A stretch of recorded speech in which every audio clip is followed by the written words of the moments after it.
oras mag-shooting. Hindi ka naman picture na. Alam ko naman natin hindi pa kaya pagka-artist na po eh. Kaya nga di ba nagtapos ako ng research. Pati ngayon siya offer sa akin ng dati kong prof eh. Tinanggap ko na makaturo daw ako din sa university ko siya sa nagtuturo. Diba?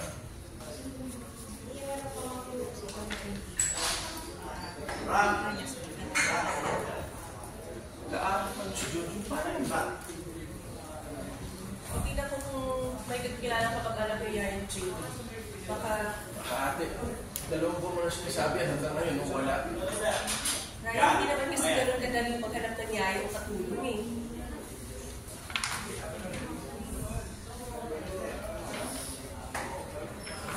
Kung lang naman natin, hindi 24 oras nakabantay ako dito sa kanila.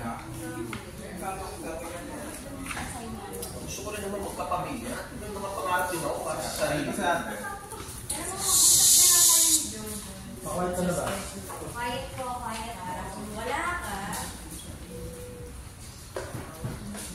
Kung wala ka, para kung wala ka dito,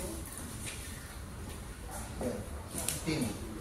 Sa medical needs lang nila mama at papa ang makakatulong. Pati na rin sa wifi bill. Alam niyo na may sitwasyon ko bilang doktora, di ba?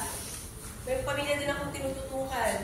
At andito na ako sa Pilipinas. Hindi gaya kung lali mag-aabot. hindi mo pa ako dala ko ate.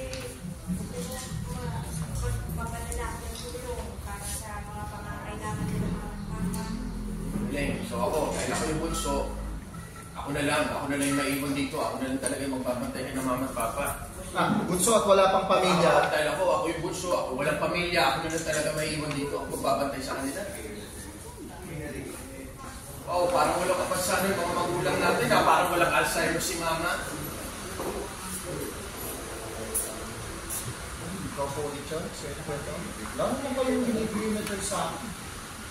Ano akong binibigay na siya sa akin? Ano yung dahilan? Ano dito nangiiwan?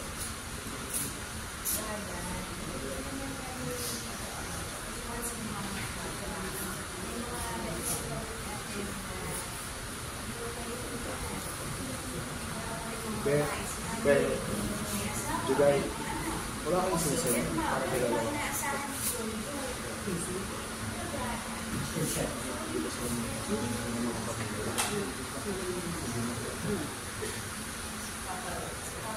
Tapos, ayun. Ate, ako single mother, nag-iisang inaasahan ni Jojo ngayon. Sorry, pero... Aray!